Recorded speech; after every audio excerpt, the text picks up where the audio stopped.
Let's break down the 6 players set to go absolutely nuclear here in week 10 of the fantasy season. These are the players with great matchups, extreme upside, and the players that you have to start if you want to absolutely dominate your league mates. All right, let's kick the video off with Quinshon Judkins of the Cleveland Browns coming off of his bye week. Now, he is questionable going into the week, still dealing with that shoulder injury, but it looks like he is expected to play more than likely here in week 10 of the season. The last time we saw him in action, just 4.7 fantasy points, 9 touches for 19 rushing yards, 3 catches for somehow -2 rushing yards. So it's been a bit up and down with Quinshon Judkins, but still, ultimately, he's averaging 13.8 fantasy points per game on the season and has had 10 or more fantasy points in every game he has played in except for 2, as well as 16.5 or more fantasy points in 3 of those games. And I think this is a nice spot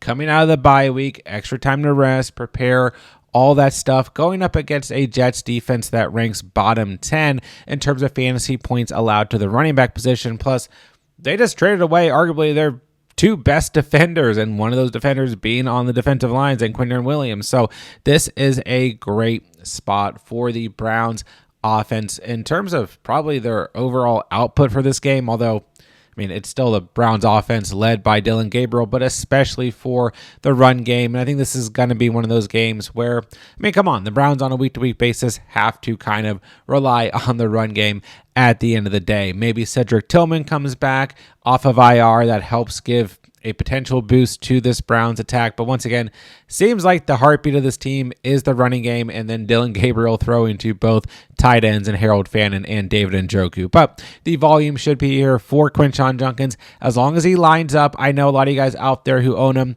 might be kind of looking at the past couple weeks, some of these lower performances and the fact that he's been dealing with this shoulder issue. You might say, I don't know if I want him in my starting lineup, but I think the matchup here is very, very good, and he should absolutely be in your guys' starting lineups going into week 10. A player who's probably been in your starting lineups as of late is Rico Dowdle of the Carolina Panthers, and he needs to stay in your lineups here in week 10 of the season. Last week, 28.1 fantasy points, 130 yards on the ground, 2 rushing touchdowns, 3 targets, 2 catches, 11 receiving yards. I know week 8 against Buffalo was not a good week for Dowdle, but ultimately we look here, 10 or more fantasy points in every game except for 2 since week 3, and every game since week 5, since he's essentially been the primary starter for the Panthers.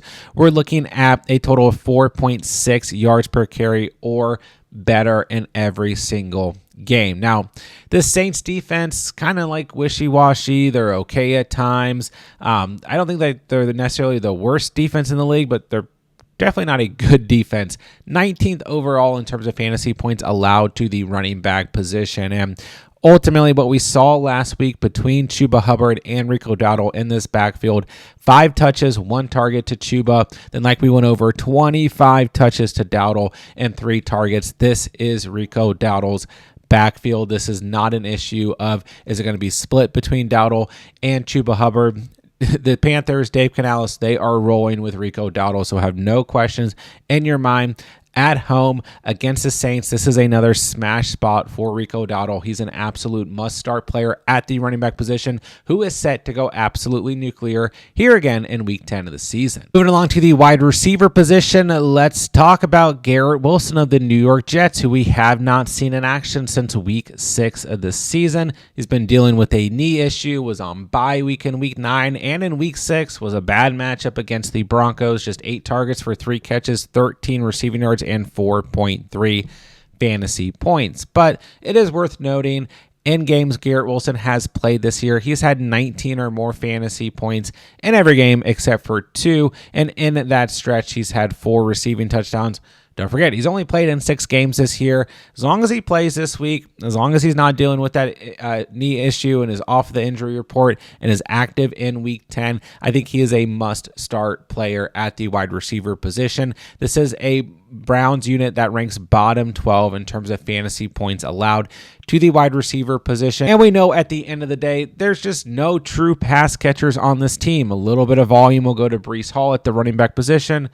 Maybe a little bit of volume is going to go to Mason Taylor at the tight end position, but the Jets need a clear-cut number one wide receiver on the field because the rest of this roster, Alan Lazard, Josh Reynolds, Arian Smith, Tyler Johnson, they just acquired A.D. Mitchell from the Colts, but that's not going to make a difference here.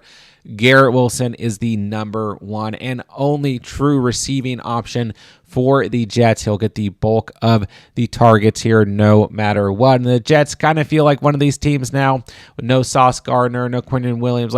This is a team that is going to be allowing opposing offenses to score on them, and they're going to be in position where they need to throw the football. It looks like Justin Fields is probably going to be the starter here in Week 10. I'm not worried about it. He still threw for over 240 total passing yards in Week 10, and he has shown, really regardless of how well he does throwing the football or not, a majority of the volume is going to go to Garrett Wilson as long as he is on the field. So all I'm saying is look at the past couple weeks. If you own Garrett Wilson, you might be feeling a little bit nervous coming off the injury.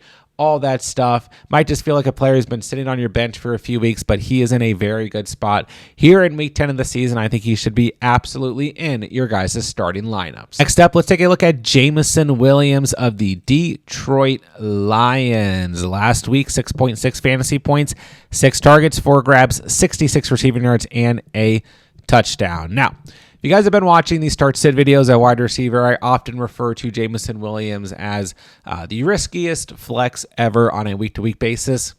And that's what he is, but I feel pretty good about him against this Washington Commanders unit that is bottom 5 in terms of fantasy points allowed to the wide receiver position. And just a Washington Commanders team right now, offensively and defensively, that is really banged up. And Sam Darnold, who I'm not taking anything away from by any means, he's been great this season, but Sam Darnold just walked into their stadium and absolutely lit them up through whatever he wanted to. And now the Lions, coming off of a divisional loss to the Vikings on the road here, I think they're going to have their foot on the gas throughout the entirety of this game. This is going to be one of those games where we could potentially see some good involvement from Jameson Williams, even if it's early in the game and as the game goes on. There's potential here that the Lions are just running the football a lot. I think we could see some good plays for Jameson Williams here in Week 10. And then also, there is still the chance here, like everyone's assuming the Lions are going to come out here and just smack the Commanders around, which could definitely happen, but also the Lions haven't been great against opposing quarterbacks or opposing wide receivers. They're on the road here. There is some potential that the Commanders surprise us with Marcus Mariota at quarterback this week, and they're able to push back a little and force the Lions to need to throw the football a bit, like last week, like the Vikings did, kind of surprised us against the Lions, right? And that is obviously good for Jameson Williams, but he does hold a lot of risk. But this does just feel one of those matchups, one of the potential game scripts here where he could get that involvement that we need and that the risk could pay off here. He is still a player that I think can go absolutely nuclear, but let's keep him to a flex option that could go nuclear. The risk is here, but the upside is 100% there as well. But let's talk about a tight end, and that is Oronde Gadsden of the LA Chargers. Pretty solid Week 9, 11.8 fantasy points, 5 targets, 5 grabs, 68 receiving yards. He now has 11.8 or more fantasy points in 4 straight games, and in that same stretch, 2 receiving touchdowns. He's had at least 5 targets in each of the last 4 games and 8 or more targets in 2 of the last 4. He's been very involved in this Chargers offense, but it feels like some of those higher ceilings we had seen in like Week 7 and 8 maybe haven't been there because he hasn't scored in every single game. When he has scored, he's had 18.7 or more fantasy points. And I think here in Week 10, primetime football, Sunday Night Football, at home against the Steelers, who are one of the very worst teams against opposing tight ends, giving up the 3rd most fantasy points to opposing tight ends.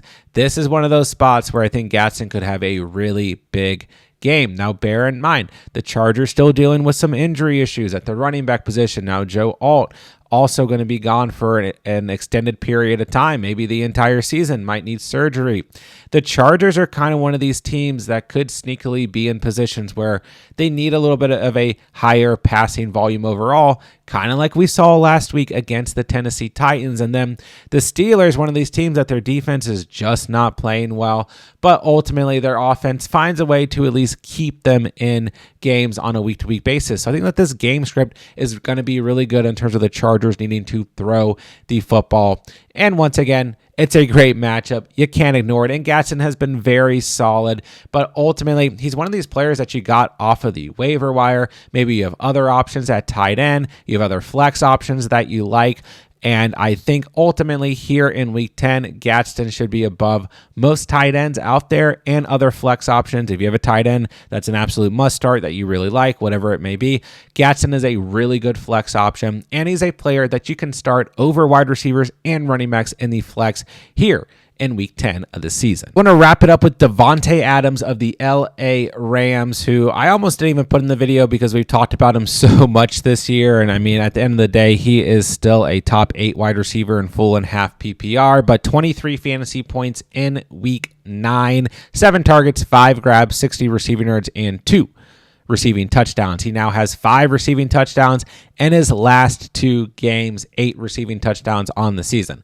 Like I said, if you guys own Davante Adams, you're probably starting him anyways, but when I was originally looking at players for today's video, he just stood out to me. I like this matchup a lot, even on the road here against the Niners. I think some people think about this Niners unit and they get a little bit worried, but this is still a bottom 10 unit in terms of fantasy points allowed to opposing wide receivers. So it's a great spot for Davante Adams. Plus, we may or may not be without Puka Nacua this week as he's dealing with that rib injury.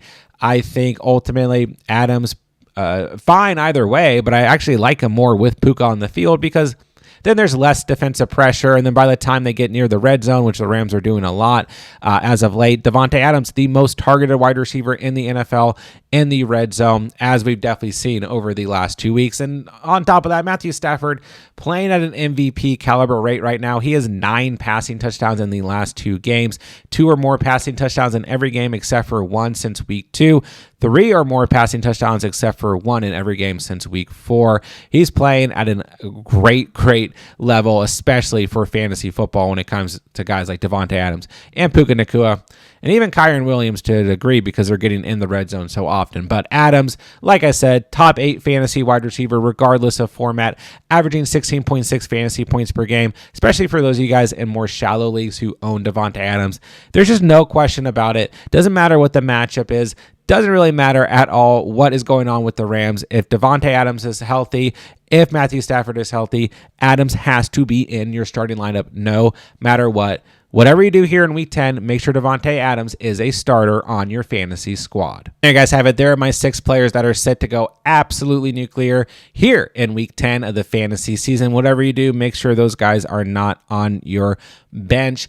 Don't forget, guys, I'm answering as many fantasy football questions as I can in the comment section down below. So make sure you guys drop your fantasy questions. I'll get back to you as many of you guys as I can throughout the week. And while you guys are down there, does me a huge favor, helps out the channel tremendously if you guys hit that subscribe button and that like button on the way out. And when the videos and playlists start popping up on the screen, make sure you guys go check out all of our week 10 fantasy content. We have everything you could possibly need here on the channel to dominate this week and every coming week of the fantasy season. And with that, I'll say thank you guys so much for watching and or listening. And remember, you saw it here on The Catch.